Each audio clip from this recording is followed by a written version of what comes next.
Prince Siddhartha started by seeking out renowned teachers. They taught him about the many religious philosophies of his day, as well as how to meditate.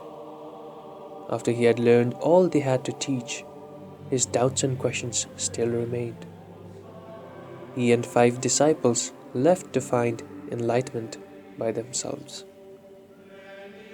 The 6 companions attempted to find release from suffering through physical discipline, enduring pain, holding their breath, and fasting nearly to starvation. Yet, Siddhartha was still unsatisfied. It occurred to him that in renouncing pleasure, he had grasped the opposite of pleasure, which was pain and self-mortification. Now Siddhartha considered a middle way between those 2 extremes. He remembered an experience from his childhood when his mind had settled into the state of deep peace. He saw that the path of liberation was through the discipline of mind, and he realized that, instead of starvation, he needed nourishment to build up his strength for the effort. When he accepted a bowl of rice milk from a young girl, his companions assumed he had given up his quest and they abandoned him. Siddhartha sat beneath a sacred fig tree, known even after as the Bodhi tree. Bodhi means awakened. It was there that he settled into meditation. The struggle within Siddhartha's mind was intense. He had to battle with Mara, the demon, which meant destruction, and represented the passion that snares and deluded us. Mara brought vast armies of monsters to attack Siddhartha, who sat still and untouched. Mara's most beautiful daughter tried to seduce Siddhartha, but this effort also failed. Finally, Mara claimed that the seat of enlightenment rightfully belonged to him. Mara's spiritual accomplishments were greater than Siddhartha's, the demon said. Mara's monstrous soldiers cried out together, "I am his witness." Mara challenged Siddhartha, "Who will speak for you?"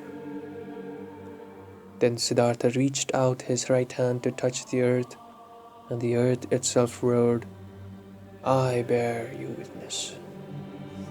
Mara disappeared. As the morning star rose in the sky, Siddhartha Gautam realized enlightenment and became the Buddha, which is defined as a person who has achieved full enlightenment. At first, the Buddha was reluctant to teach because what he had realized could not be communicated in words. Only through discipline and clarity of mind would delusions fall away and one could experience the great reality.